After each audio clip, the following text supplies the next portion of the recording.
That cold morning in Dublin, everyone thought they knew exactly what was about to happen. The church was packed, eyes attentive, some curious, others ready to judge. But nobody there was prepared for what they would witness just minutes later. It was as if fate had decided to turn two people's lives completely upside down.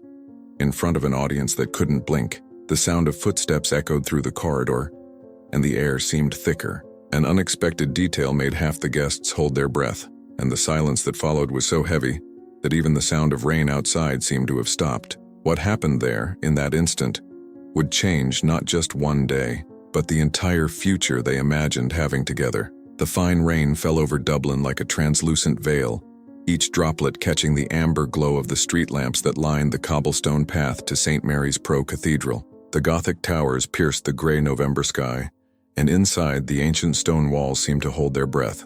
The pews were occupied by familiar faces from the neighborhood. Mrs. Murphy from the corner shop smiling discreetly behind her Sunday hat, old Paddy from the post office adjusting his spectacles, and three women from the parish council who had spent the better part of the morning whispering behind handkerchiefs about the widow who thought she could catch a younger man. Fiona O'Callaghan stood before the altar, her weathered hands trembling slightly as she adjusted the simple cream dress she had chosen, the same one she'd worn to her daughter's christening 30 years ago, taken in at the waist and hemmed with care. At 63, she had never imagined she would feel her heart racing like this again, never believed that the hollow ache of widowhood could be filled by something as unexpected as love. She looked towards the main door, searching for the familiar figure of the man who had changed everything, and her heart faltered. Ciaran Byrne was entering, but something was terribly, bewilderingly wrong. This wasn't the gentle soul who had played piano with torn gloves on O'Connell Street, collecting coins in a battered cap, whilst the wind whipped through his threadbare coat. Behind him, an impeccably dressed string orchestra filed in with military precision, their instruments gleaming under the church's chandeliers. Through the open door, a black Rolls-Royce sat like a sleeping beast, its chrome bumpers catching the light, so pristine it seemed to mock every conversation she and Ciaran had shared about scraping together enough for their simple wedding. The contrast struck her like a physical blow. Only yesterday, they had counted coins together to pay for the flowers, modest daisies from the market rather than the elaborate arrangements that now adorned every pew. How could the man who had mended his shoes with tape afford such extravagance? In the second pew, Margaret O'Brien, a woman whose tongue was sharper than the November wind, leaned towards her sister-in-law and murmured something with a smile that could have curdled milk. Fiona didn't catch the words, but she saw the movement, that familiar venomous micro-expression that had followed her through 40 years of neighborhood gatherings. Her cheeks burned with a shame she hadn't felt in years, the same crushing embarrassment that had haunted her youth when her family couldn't afford the proper school uniform, when her father's drinking had become the subject of Sunday gossip. But this was different. This was happening in front of God and half of Dublin. It was then she noticed a thin boy, no more than 10 years old, with hollow cheeks and clothes that had seen better days. He stood discreetly at the side of the nave, his small hands clutching a crumpled envelope like a lifeline. His eyes darted between the congregation and her face with the desperate urgency of a child carrying secrets too heavy for his young shoulders. Fiona knelt down, her knees protesting against the cold stone floor. The boy approached with careful steps. Without saying a word, he placed the envelope in her hands, his fingers cold as winter morning. He leaned close, his whisper barely audible. He said that if he didn't show up, "You should read this. He said you'd understand then." The orchestra's music filled the air, violins weaving a melody so beautiful it made her throat ache with unshed tears, but the sealed paper in her hands felt like it weighed more than the world itself. The wedding march had barely begun when the side door of the church burst open with such force that several guests jumped. A tall man in a dark gray suit advanced with firm, purposeful steps that echoed like gunshots on the stone floor. His face was carved from granite, his eyes the color of winter storms, and he carried a leather briefcase that looked like it cost more than Fiona's monthly pension. He ignored every stare, every whispered question, every gesture of outrage from the congregation. He stopped before the altar, his presence commanding the attention of every soul in that sacred space. When he spoke, his voice cut through the music like a blade through silk. "Mr. Ciaran Don Byrne, your father demands your immediate presence. The will cannot wait." The name hit Fiona like a physical blow. Ciaran Don Byrne. In all their months together, she had never heard that full name. Byrne, the surname that graced whiskey bottles in every pub in Ireland, that owned half the buildings in central Dublin, that represented old money and older power. The whispers around her swelled into a roar of speculation and judgment. She felt the eyes of the entire congregation burning into her back, felt their thoughts as clearly as if they'd spoken aloud. The poor fool, thinking she'd found love when she'd only found deception. Who was this man she was about to marry?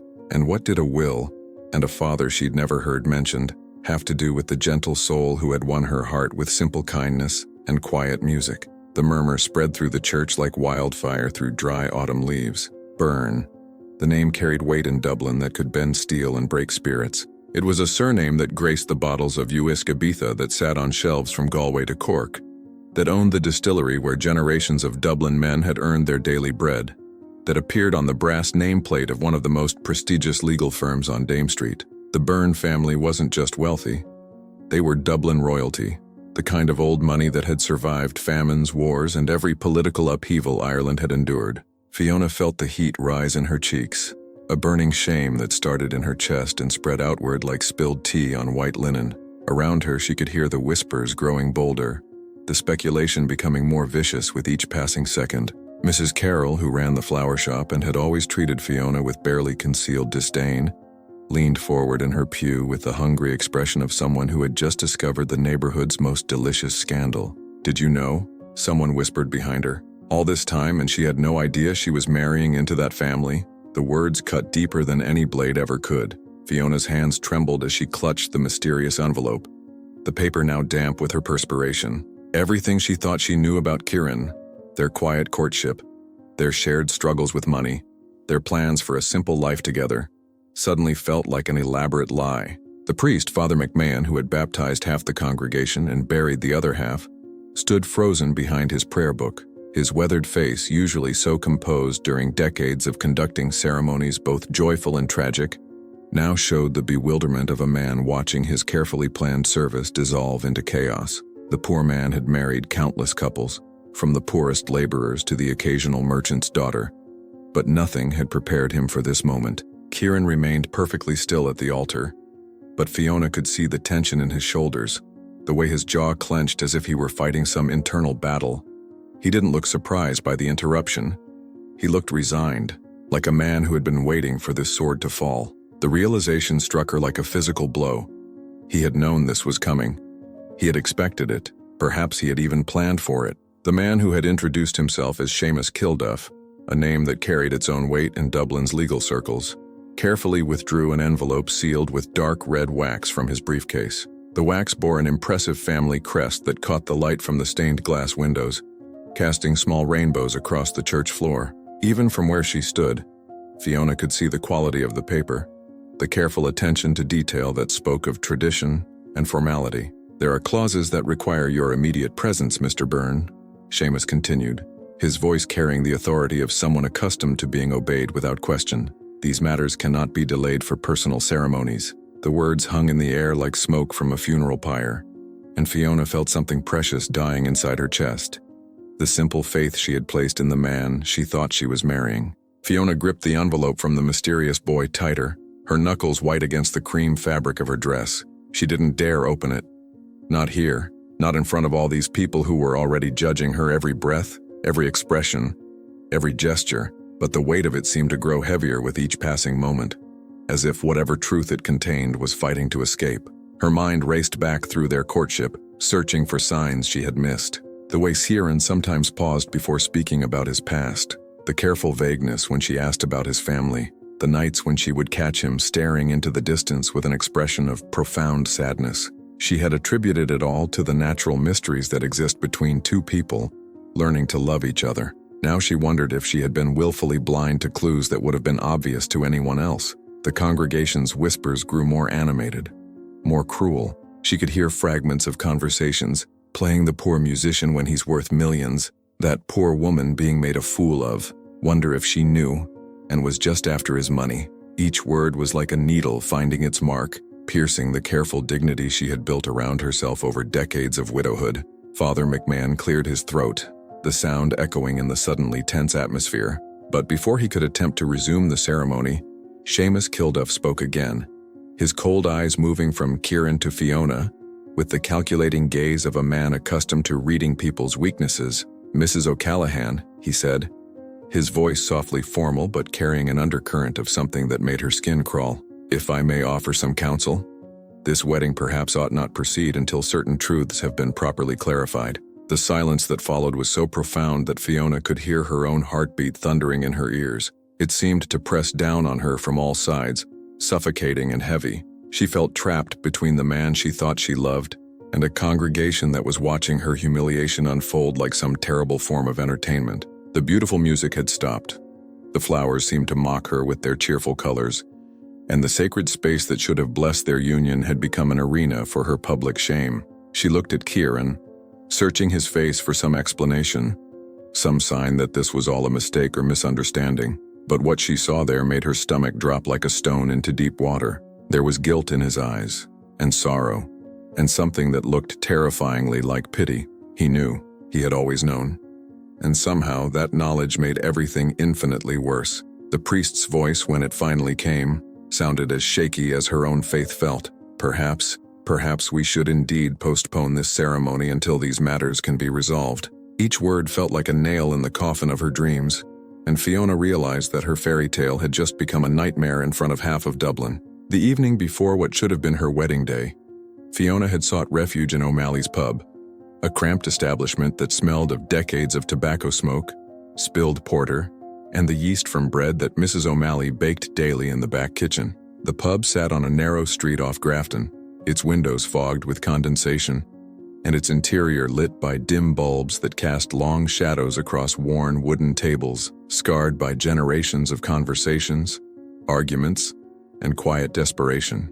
She had only intended to stop for a quick cup of tea, something to calm her nerves before the biggest day of her life. The autumn wind had been particularly vicious that evening, cutting through her wool coat and chilling her to the bone. O'Malley's had seemed like a warm haven, a place where she could gather her thoughts and perhaps find some peace before tomorrow's ceremony. She should have known better. In a neighborhood where everyone knew everyone else's business, there was no such thing as a quiet moment. The tobacco smoke hung in the air like a gray shroud, mixing with the comforting aroma of fresh soda bread that emerged from the kitchen every few hours. Mrs. O'Malley, a woman whose kindness was legendary throughout the district, had served Fiona her tea with a warm smile and a gentle pat on the shoulder. "Tomorrow's your big day, love," she had whispered. "You deserve all the happiness in the world." The words had been like balm to Fiona's anxious heart. But happiness, Fiona was learning, was often a fragile thing in Dublin. In the corner booth, the one with the cracked leather seats that had seen more secrets shared than confessions in church, 3 women from St. Mary's Parish sat hunched over their coffee cups like conspirators plotting revolution. Margaret O'Brien, whose tongue could strip paint from walls, sat flanked by her sister-in-law Catherine and Mrs. Doyle from the grocery shop. Fiona recognized them immediately. They were the self-appointed guardians of neighborhood morality, the women who somehow knew everyone's business before the people themselves did. At first, their voices had been low, respectful murmurs that blended with the general hum of pub conversation. But as their coffee grew cold and their inhibitions loosened, their words became sharper, more pointed, more deliberately cruel. Fiona tried to ignore them, concentrating on her tea and the rain pattering against the windows. But their voices seemed to cut through every other sound in the room. "That Byrne fellow," Margaret was saying, her voice carrying the satisfied tone of someone about to deliver particularly delicious gossip. "Playing the poor musician on the streets when he's probably worth more than all of us combined. The man's having a laugh, he is." Catherine leaned closer, her eyes glittering with malicious delight. And poor Fiona, thinking she's found her Prince Charming. The poor woman must be desperate to accept anything that pays her attention. At her age, beggars can't be choosers, can they? The words hit Fiona like slaps across the face. She felt the heat rise in her cheeks, felt her hands begin to tremble around her teacup. These were women who had shared pews with her for decades, who had nodded politely when they passed on the street, who had offered condolences when her first husband died. Now they were dissecting her life like vultures picking at roadkill.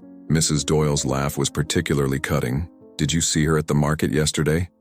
Counting every penny like she was still the widow scraping by. She has no idea what she's gotten herself into. Mark my words, he'll tire of playing house with her soon enough. Men like that don't marry women like her unless they're getting something out of it."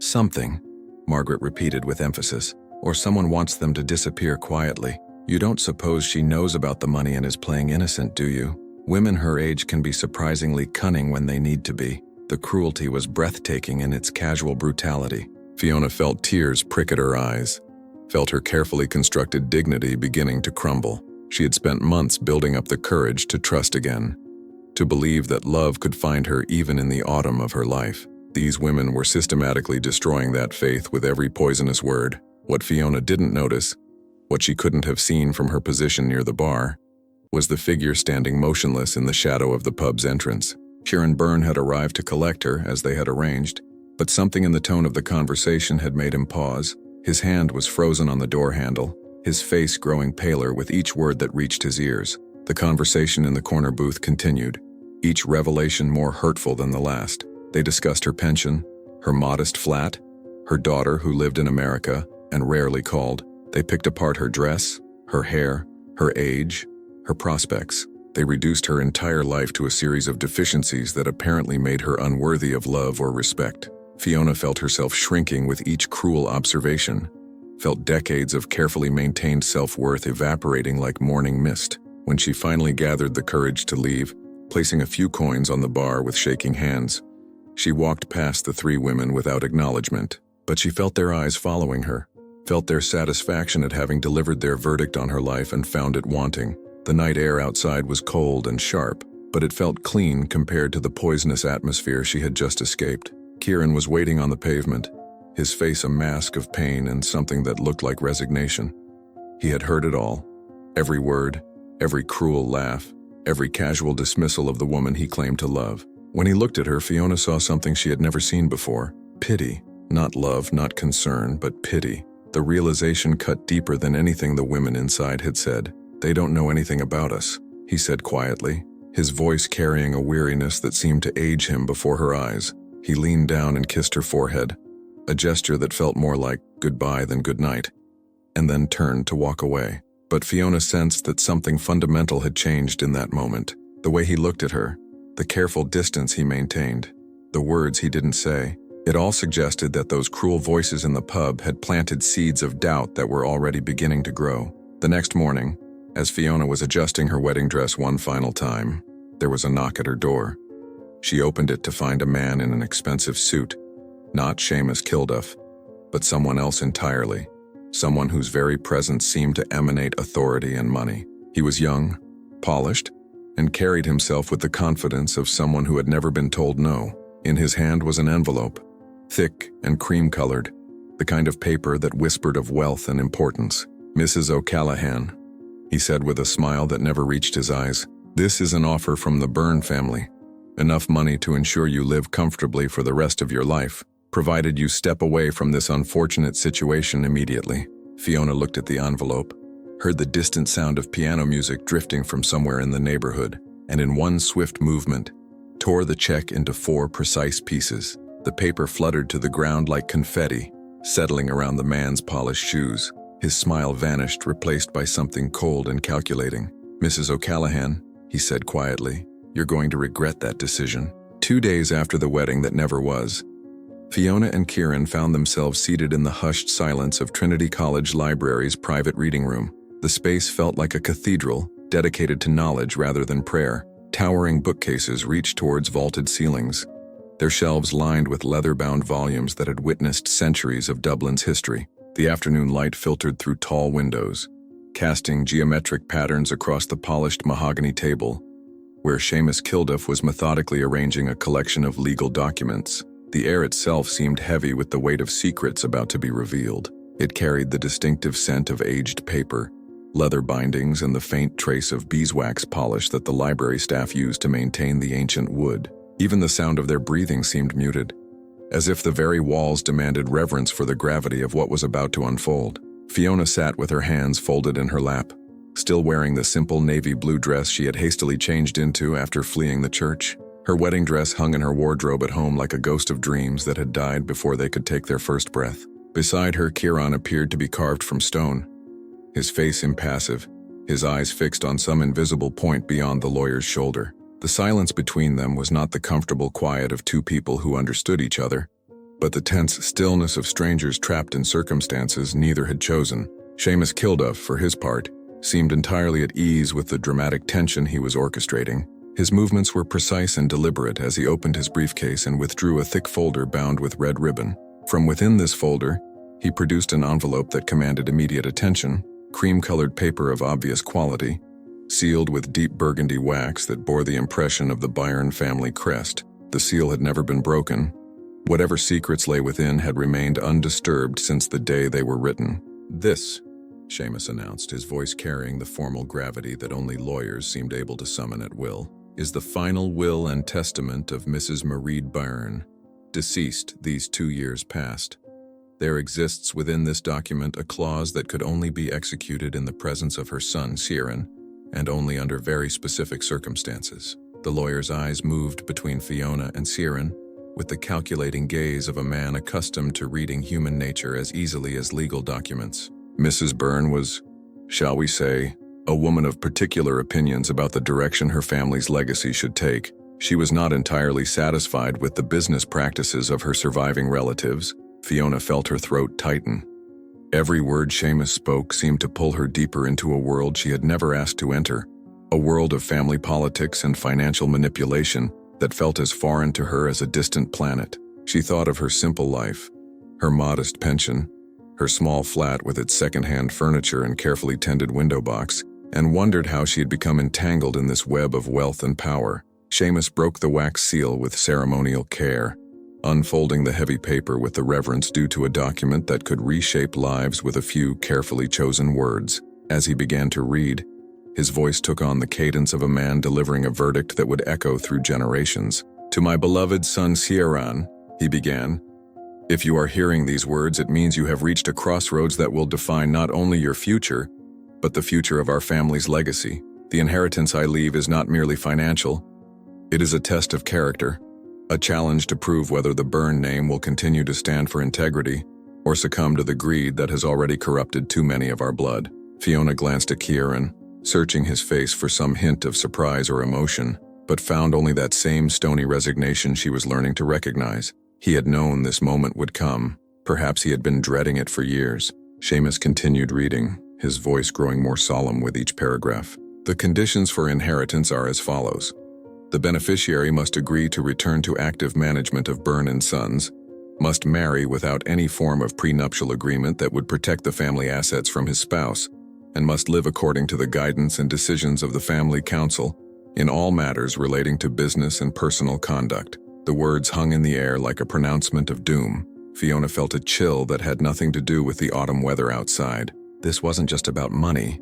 It was about control, about reducing Ciaran to a puppet whose strings would be pulled by people who viewed love as a liability and marriage as a business transaction. Furthermore, Seamus added, his eyes now fixed directly on Fiona, the chosen spouse would, by law, become entitled to half of all assets in the event of divorce or death. This would include not only the distillery, but the family estate, the investment portfolio, and several properties throughout Dublin and Cork. The implication was clear and terrible. Fiona would be seen not as a woman who loved Ciaran, but as a threat to a fortune that had taken generations to accumulate. Every member of the Byrne family would view her as either a gold digger or a fool, and she wasn't sure which perception would be more painful to bear. Ciaran spoke for the first time since entering the library, his voice hoarse as if the words were being dragged from some deep, wounded place within him. "And if I refuse these conditions?" Seamus folded the document carefully, his expression giving nothing away.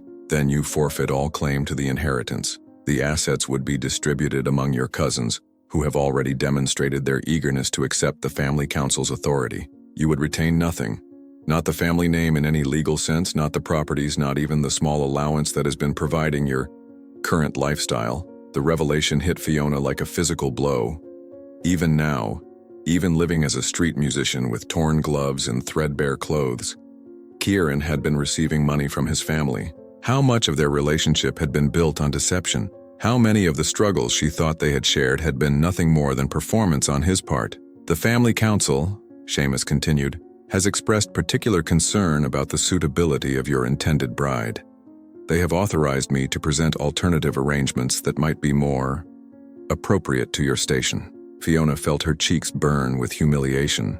She was being discussed like a problem to be solved, an obstacle to be removed from the path of proper family planning. The romantic notion that love could conquer all seemed laughably naive in the face of such calculated opposition. "You have until noon tomorrow to provide your answer," Seamus concluded, closing his briefcase with a snap that sounded like a cell door slamming shut. "The family council is not known for its patience, and they will not offer this opportunity again." As the lawyer's footsteps echoed away down the library corridor, Fiona and Kieran sat in silence that felt heavier than the ancient stones surrounding them. The late afternoon light was fading, casting long shadows that seemed to reach towards them like grasping fingers. The deadline for Kieran's choice had begun its inexorable countdown, and Fiona realized with growing dread that she had no idea which path he would choose, or whether either choice would leave room for the love they had thought they shared. The wind off Dublin Bay was merciless that afternoon, cutting through their coats like blades of ice as Fiona and Kieran walked along Howth Pier. The November sky hung low and gray above them, pregnant with the promise of more rain, while seagulls wheeled overhead with cries that sounded like the wails of lost souls. Below them, fishing boats bobbed and pitched in the choppy water, their masts creating a forest of crosses against the darkening horizon. They had barely spoken during the bus journey from the city center. The weight of yesterday's revelations sat between them like a third passenger, invisible but undeniably present. Fiona clutched her handbag closer to her chest, feeling the crinkled edge of the envelope the boy had given her at the church. 2 days had passed, and she still hadn't found the courage to open it. Some truths, she was learning, were too terrifying to face. The pier stretched out before them like a concrete finger pointing towards the Irish Sea, its surface wet and treacherous from the constant spray. Hardy fishermen in yellow oilskins went about their business with the methodical efficiency of men who had learned to work despite weather that would send sensible people scurrying for shelter. Their voices carried on the wind, fragments of conversation about tides and nets and the price of mackerel that seemed to belong to a simpler world than the one Fiona and Kieran now inhabited. "My family never wanted to know about love, Fiona," Kieran said finally, his voice barely audible above the sound of waves crashing against the harbor walls. "Only about business. Only about maintaining what they called the legacy." His fingers, intertwined with hers, trembled slightly. Whether from cold or emotion, she couldn't tell. Fiona looked at his profile as he stared out at the gray water. The man beside her seemed older than he had just days ago, as if the weight of his family's expectations had physically aged him. The laugh lines around his eyes had deepened into furrows of worry, and his shoulders carried a burden that no amount of money could lift. "When I was young," he continued, "I thought the name Byrne was a gift. It opened doors, commanded respect, made people listen when I spoke. It wasn't until I was older that I realized it was also a prison. Every decision I made had to be approved by the family council. Every friend was investigated to ensure they weren't after our money. Every relationship was scrutinized to determine whether it enhanced or threatened the family's position." A particularly vicious gust of wind sent spray cascading over the pier wall, and they both stepped back instinctively. Fiona felt the salt on her lips, tasted the bitterness of the sea that seemed to mirror the growing bitterness in her heart. How had love become so complicated?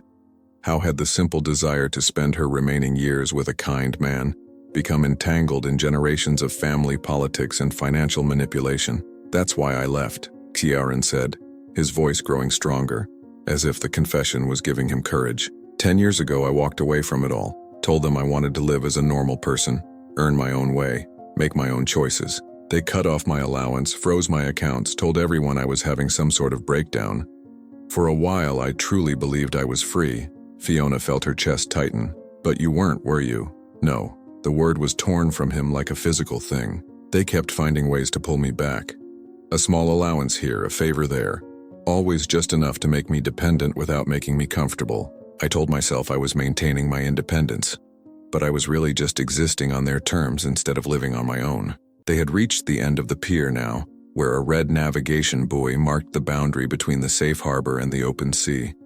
The metaphor wasn't lost on either of them. Kieran stopped walking and turned to face her fully, his hands coming up to frame her face with a gentleness that made her throat ache with unshed tears. "If I accept their conditions," he said, his eyes searching hers with desperate intensity, "I'll have to live the way they want me to live. I'll have to make decisions based on what's best for the company, not what's best for us." I'll have to attend their parties, associate with their friends, conduct myself according to their standards. And you," his voice broke slightly, "you'll be scrutinized and judged and found wanting by people who wouldn't recognize true worth if it bit them." The wind whipped Fiona's hair around her face and she tasted tears she hadn't realized she was crying. "And if you refuse?" "If I refuse, I lose the name that has been both my burden and my protection. I lose any claim to the legacy my grandparents built, any say in how the family business is run. But more than that," he paused, his breathing ragged, "I lose the illusion that I could ever have been worthy of the love you've offered me." "Kieran, no, yes," he said firmly, "because the truth is, Fiona, I've been living a lie. Even when I was playing piano on the street, even when I was mending my shoes with tape, I knew there was a safety net beneath me. I knew that if things got truly desperate, I could always go back. But you've been living without any safety net at all. You've been genuinely brave in ways I've never had to be." The realization hit her with the force of the waves below them. This wasn't just about money or family obligations. This was about the fundamental differences in their life experiences. The gap between someone who had always known wealth was available and someone who had learned to survive without it. The distance between them suddenly felt as vast as the sea that stretched to the horizon. "I need to make this choice based on who I want to be," Kieran said, "not who my family expects me to be. And I need to make it knowing that either path will change us forever." Hours later, as the afternoon light faded into the gray blue of an Irish winter evening, they found themselves back in the city center. The shops were closing, their windows glowing warmly against the gathering darkness. People hurried past them on the pavements, bent against the wind, each absorbed in their own small dramas and everyday concerns. Kieran stopped outside the imposing Georgian building that housed Seamus Kilduff's legal offices. The brass nameplate by the door reflected the light from the street lamps, and through the tall windows they could see figures moving in the illuminated rooms above. The building represented everything that Kieran's family stood for: tradition, authority, the weight of generations of accumulated power. "Wait here," he said quietly, and before Fiona could respond, he was walking up the steps and through the heavy wooden door. 20 minutes later, he emerged with a document in his hand and an expression of grim determination on his face. He had signed his formal renunciation of the inheritance. On paper, at least, he was no longer heir to the Byrne fortune. He was simply Kieran, a man who had chosen love over legacy, principle over profit.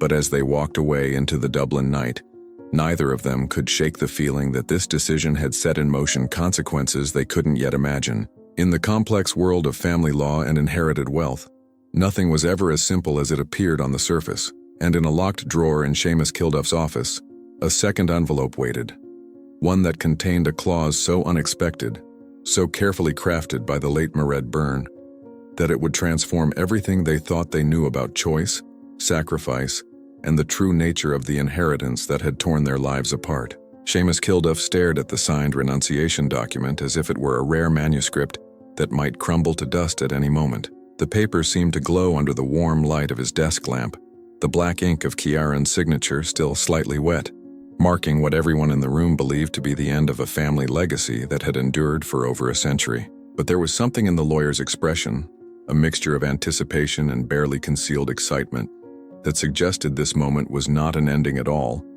but rather the beginning of something none of them had anticipated. The office around them seemed to hold its breath. Heavy law books lined the walls like silent witnesses to generations of legal drama, their leather spines bearing the accumulated wisdom of centuries of Irish jurisprudence. The grandfather clock in the corner marked each second with mechanical precision, its pendulum swinging back and forth like a metronome counting down to a revelation that would change everything. Fiona sat rigidly in the burgundy leather chair beside Kieran, her handbag clutched in her lap like a lifeline. The envelope from the boy at the church remained unopened within it, another secret waiting to be revealed in a day that had already held far too many surprises. She could feel her heart beating against her ribs like a caged bird desperate for freedom, and she wondered if this nightmare of legal complications and family politics would ever end. Slowly, with the careful deliberation of a man who understood the theatrical value of dramatic timing, Seamus opened the bottom drawer of his mahogany desk. From within, he withdrew an envelope that was markedly different from the others they had seen. This one was sealed with crimson wax rather than the dark red they had become accustomed to, and the paper itself seemed to shimmer with an almost ethereal quality in the lamplight. "Your father knew nothing of this," Seamus said, his voice carrying a weight that made both Fiona and Kieran lean forward in their chairs. "This was a direct and private request from your mother, Mrs. Marie Byrne, composed in the final months of her life when she had become, shall we say, increasingly concerned about the direction her family was taking." Kieran's face had gone pale, the color draining from his cheeks as if Seamus had just announced the resurrection of the dead. "My mother died 2 years ago," he said quietly. "She never mentioned any special provisions." "Your mother," Seamus replied, "was a far more complex woman than any of you gave her credit for. She watched her family's business practices for decades, observed how wealth had corrupted the hearts of people she had once loved, and she came to some rather revolutionary conclusions about the proper use of inherited money." The lawyer broke the crimson seal with ceremony that felt almost religious in its solemnity. The wax fell away in small pieces, like drops of blood on the polished surface of his desk. As he unfolded the heavy paper, the rustle seemed unnaturally loud in the quiet office, each movement amplified by the tension that filled the air like electricity before a storm. "This clause," Seamus began reading, his voice taking on the formal cadence of legal proclamation, "shall only be activated in the event that my son Ciaran voluntarily renounces his inheritance without prior knowledge of the provisions contained herein, and only if such renunciation is made for reasons of love, principle, or moral conviction, rather than financial gain." Fiona felt something shift in her chest, a flutter of hope so unexpected it was almost painful. What had seemed like the end of everything was beginning to sound like something else entirely, something that might yet redeem the chaos that their lives had become. Seamus continued reading, his voice growing stronger with each word. "In such an event, the entirety of the Byrne estate, including the distillery, all properties, investments, and liquid assets, shall be transferred to a community trust fund dedicated to music education programs and social services throughout Dublin and the surrounding counties. The trust shall be administered by my son Kieran, without personal financial benefit, for the remainder of his natural life." The silence that followed was so complete that Fiona could hear the sound of her own breathing, could feel the pulse in her temples keeping time with the grandfather clock. This changed everything. This transformed Kieran's sacrifice from a loss into a different kind of inheritance altogether, one that carried responsibility rather than privilege, obligation rather than entitlement. "Furthermore," Seamus added, consulting the document again, "the trust shall provide modest but sufficient living allowances for both the administrator and his spouse, ensuring their comfort while preventing any accusation of personal enrichment. The goal is service, not profit." Ciaran's hands were shaking now, and Fiona reached over to cover them with her own. The man who had just given up millions of pounds for love had inadvertently inherited something far more valuable, the opportunity to honor his mother's memory while helping countless people throughout Ireland. It was the kind of poetic justice that might have seemed contrived in a novel, but felt perfectly natural in the complex landscape of human emotion and family legacy. "This means," Fiona said slowly, testing her understanding of the legal language, "that by refusing the inheritance, Ciaran has actually inherited it anyway, but with conditions that make it impossible to use selfishly." "Precisely." Seamus smiled for the first time since they had met him. "Your mother was quite possibly the most intelligent woman I ever had the privilege to represent. She understood that true character reveals itself not in what people choose when they have everything to gain, but in what they choose when they believe they have everything to lose." But even as the implications of this revelation began to sink in, Seamus's expression grew serious again. "However, there is a complication. The family council, your cousins and their allies, are not likely to accept this development without a fight. They will almost certainly attempt to have the clause declared invalid, claiming that you were influenced by outside parties, or that you were not of sound mind when you signed the renunciation." The hope that had begun to bloom in Fiona's chest suddenly felt fragile again, threatened by the same forces that had already caused them so much pain. "What kind of influence?" she asked, though she suspected she already knew the answer. "They will claim," Seamus said gently, "that Mrs. O'Callaghan manipulated you into refusing the inheritance so that she could benefit from this secondary clause. They will argue that she knew about the trust provision all along and conspired to ensure it would be activated." The accusation hit Fiona like a physical blow. Even in victory, even in the vindication of Ciaran's noble choice, she would be painted as the calculating woman who had orchestrated everything for her own benefit. The neighborhood gossips who had already judged her harshly would have fresh ammunition for their cruelty. "When will this be decided?" Kieran asked, his voice steady despite the magnitude of what they were facing. Seamus consulted his calendar, running his finger down the columns of appointments and court dates. "The hearing to determine the validity of the trust clause has been scheduled for 48 hours from now. The family council has already retained one of Dublin's most aggressive barristers. They are not planning to accept this quietly." As they left the lawyer's office and walked out into the Dublin evening, the city lights reflected off the wet pavements like scattered stars. The rain had stopped, but the air still held the promise of more storms to come. Fiona felt as if she were living in a fairy tale that couldn't decide whether it wanted to end happily or tragically. 2 days, Kieran said quietly as they stood at the bus stop. 2 days to prove that love can triumph over greed. That principle can overcome politics. But Fiona knew that the real test wouldn't be in the courtroom. It would be in whether their relationship could survive the scrutiny, the accusations, and the pressure that was about to be brought to bear upon them.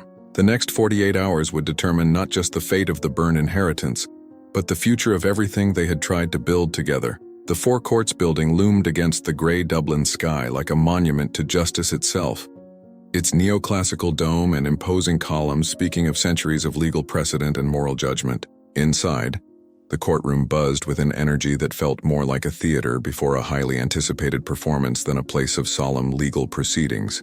The public gallery was packed beyond capacity, filled not only with members of the Byrne family, but with neighbors, acquaintances, and curious onlookers who had been drawn by whispers of scandal, romance, and a fortune hanging in the balance. The Byrne family contingent occupied the first 3 rows with military precision, their expensive clothes and perfectly coiffed hair creating a formidable wall of inherited privilege. Cousin Declan Byrne, who served as the family patriarch in all but name, sat in the center like a general surveying a battlefield. His wife Moira, draped in pearls that had been in the family for generations, whispered behind a gloved hand to her sister-in-law. Their children, all in their 30s and 40s, sat with the confident posture of people who had never known genuine want, never questioned their right to wealth and position. Behind them, scattered throughout the remaining seats, sat the residents of Fiona's neighborhood. Mrs. O'Brien was there, of course, her sharp eyes missing nothing as she leaned forward eagerly in her seat. The 3 women from the parish council had claimed an entire row, their faces wearing expressions of righteous anticipation. They had come not to support Fiona, but to witness what they were certain would be her final humiliation. When Fiona entered the courtroom, a hush fell over the assembled crowd that was more telling than any amount of chatter could have been. She wore the same navy blue dress she had hastily changed into after fleeing the church. Not because she lacked other clothes, but because it represented something essential about who she was. It was a dress that spoke of dignity without pretension, of self-respect without vanity. She had paired it with her mother's simple pearl earrings and her wedding ring from her first marriage, the only pieces of jewelry she owned that carried real meaning. Her gray hair was pulled back in a neat chignon, revealing a face that bore the lines of 63 years of living with grace and resilience. She carried herself with the quiet strength of a woman who had buried a husband, raised a daughter alone, and survived 4 decades of neighborhood gossip without allowing it to break her spirit. As she walked to the witness stand, her footsteps echoed in the sudden silence, each sound marking a moment in what felt like the trial of her entire life. Judge Patricia Hennessy, a woman whose reputation for fairness was matched only by her intolerance for theatrical nonsense, called the court to order with a sharp rap of her gavel. The sound seemed to wake the room from its collective trance, and suddenly the air was filled with the rustle of papers, the scraping of chairs, and the whispered conversations of people settling in to witness what promised to be a memorable proceeding. The barrister representing the Byrne family was a man named Jonathan Whitmore, whose very presence seemed to command attention and respect. His silk robe swept behind him as he moved, and his voice carried the cultured accents of Trinity College and years of practice in the highest courts of the land. When he rose to address Fiona, his smile was polite but cold, the expression of a predator who had cornered prey that couldn't possibly escape. "Mrs. O'Callaghan," he began, his voice carrying to every corner of the packed courtroom, "you have been presented as an innocent party in this matter, a woman whose only crime was falling in love. But is that truly the extent of your involvement in Mr. Byrne's decision to renounce his inheritance?" Fiona looked directly at him, her voice steady despite the rapid beating of her heart. "It is indeed, sir. I loved Kieran for who he was as a man, not for what his family name might bring. And yet," Whitmore continued, pacing before the witness stand like a shark circling its prey, "you stand to benefit considerably from the activation of this trust clause. As Mr. Burns' wife, you would enjoy a comfortable living allowance for the rest of your life, funded by an inheritance worth millions of pounds. Are we to believe this prospect played no part in your encouragement of his decision?" The question hung in the air like smoke from a fire, and Fiona felt every eye in the courtroom fixed upon her. This was the moment she had been dreading. The accusation that would paint her as either a fool or a schemer, with no middle ground for the truth of what she actually was, a woman who had simply loved unwisely but sincerely. "If that were true, sir," she replied, her voice growing stronger with each word, "then I would have accepted the check that was offered to me. The Byrne family sent a representative to my home with what they described as enough money to live comfortably for the rest of my life, provided I walked away from Kieran immediately." A murmur rippled through the courtroom, and several members of the Byrne family shifted uncomfortably in their seats. This was clearly not information they had expected to be made public. "And what did you do with this offer?" Judge Hennessy asked, her interest clearly piqued. Fiona looked directly at the judge, her chin lifting with quiet pride. "I tore it into 4 pieces and let them fall at the gentleman's feet. Money cannot purchase the respect that Kieran and I have for each other, and it certainly cannot buy the love we share." The silence that followed was profound. Even the court reporter seemed to pause in her typing, as if the words deserved a moment of reverence. In that moment, every person in the courtroom understood that they were witnessing something rare. A human being choosing principle over profit, love over luxury, dignity over financial security. It was then that Seamus Kilduff rose from his seat at the solicitor's table, holding an envelope that looked familiar to Fiona. The same crumpled paper that the boy had pressed into her hands at the church, the secret she had carried for days without daring to open. Her eyes widened as she realized what was about to happen. "My lord," Seamus addressed the judge, "with the court's permission, I would like to present evidence that demonstrates the complete lack of premeditation on Mrs. O'Callaghan's part." Judge Hennessy nodded her consent, and Seamus carefully opened the envelope that had remained sealed since that terrible day when their wedding had turned into a nightmare. As he unfolded the pages within, his voice took on a gentleness that seemed at odds with the formal proceedings surrounding them. "This is a letter written by Mr. Kieran Byrne in the early hours of what was to be his wedding day," Seamus announced. "It was entrusted to a local child with instructions to deliver it to Mrs. O'Callaghan only if Mr. Byrne failed to appear at the ceremony." The courtroom was so quiet that the sound of pages turning seemed as loud as thunder. Seamus began to read, his voice carrying the weight of words that had been written in anguish and desperation. "My dearest Fiona, if you are reading this, it means I have proven myself the coward I have always feared I was. By now you will know the truth about my family, about the money, about the inheritance that has poisoned every relationship I have ever tried to build. I am writing this to beg your forgiveness for the deception, even though I know I have no right to ask for it. I never meant for you to be hurt by my family's cruelty. I never wanted you to face their judgment or their attempts to buy you off. You deserve so much better than the chaos I have brought into your life. If I run away tonight, and God help me, I am considering it, please know that it is not because I do not love you, but because I love you too much to watch them destroy you the way they have destroyed every good thing I have ever tried to protect. You are the finest person I have ever known, Fiona O'Callaghan, and if I cannot find the courage to stand beside you tomorrow, it will be because I know I am not worthy of the love you have offered me." By the time Seamus finished reading, there were tears in his eyes, and Fiona could see that several members of the jury were visibly moved. Even some of the Byrne family members looked uncomfortable, perhaps recognizing for the first time the human cost of their financial maneuvering.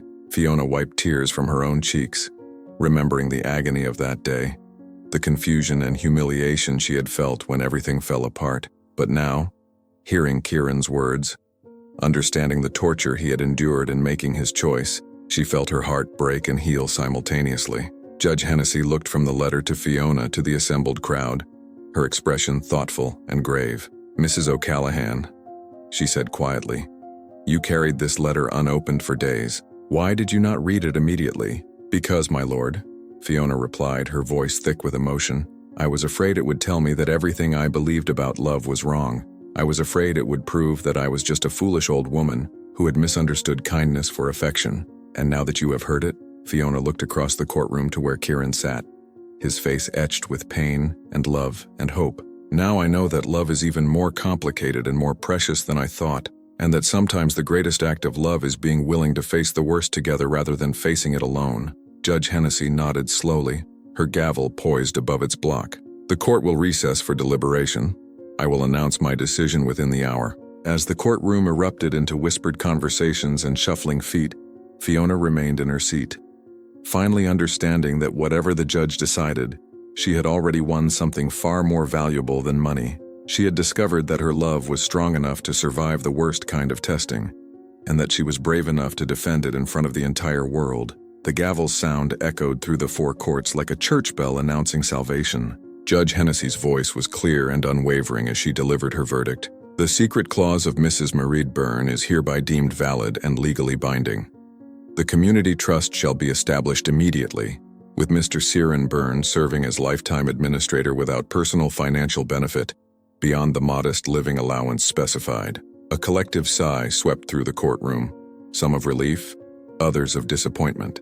Fiona felt her knees nearly buckle, not from the victory against the Byrne family, but from the overwhelming certainty that Ciaran would now be able to live according to his principles rather than his relatives' demands. She watched as Cousin Declan's face turned the color of ash, as Moira's perfectly composed expression cracked to reveal bitter disappointment. Their decades of assumed inheritance had evaporated in a single legal pronouncement, but Fiona's smile wasn't born of triumph over enemies. It bloomed from the deeper knowledge that love had proven stronger than greed, that integrity could indeed overcome manipulation. The neighborhood gossips who had come to witness her humiliation instead witnessed her vindication, though she suspected some would find new reasons to whisper behind their hands. 6 months later, on a crisp April evening when Dublin was finally shaking off winter's grip, Fiona found herself walking down O'Connell Street after collecting her weekly shopping. The spring air carried the promise of renewal, and the city seemed to pulse with the energy of people emerging from the long hibernation of Irish winter. Street vendors called out their wares, couples strolled hand in hand, and the first tourists of the season consulted maps with the bewildered expressions of people trying to navigate an unfamiliar place. It was then that she heard it, the sound that had first captured her heart over a year ago. Piano music drifted through the evening air, but this time it wasn't the solitary melody of a man playing for coins. This was something richer, more joyful, accompanied by the laughter and chatter of children. Fiona followed the sound, her heart beginning to race with anticipation. There, beside the GPO, was Ciaran, but he was no longer the man in torn gloves playing for the scattered change of hurried passers-by. He sat at a beautiful upright piano, donated by one of Dublin's music shops after learning about the trust fund, surrounded by a group of children aged from 6 to 16. Some held violins, others had flutes or small drums. They were learning, laughing, making the kind of mistakes that are essential to growth. Fiona leaned against a lamppost, tears beginning to blur her vision as she watched the scene unfold. These were children from the neighborhood, some from families who struggled to pay rent, others whose parents worked multiple jobs just to keep food on the table. The very people Marie Byrne had wanted to help, the forgotten souls that the wealthy Byrne family had never noticed. Beside Kieran's piano bench was a small wooden sign, hand-painted with careful letters that caught the light from the street lamps. Fiona had to step closer to read it clearly, and when she did, her breath caught in her throat. The sign read, "For Fiona, who gave me everything without asking for anything in return." The words hit her like a physical embrace. Not since her first husband's death had anyone publicly acknowledged her worth, her generosity, her capacity to love without condition.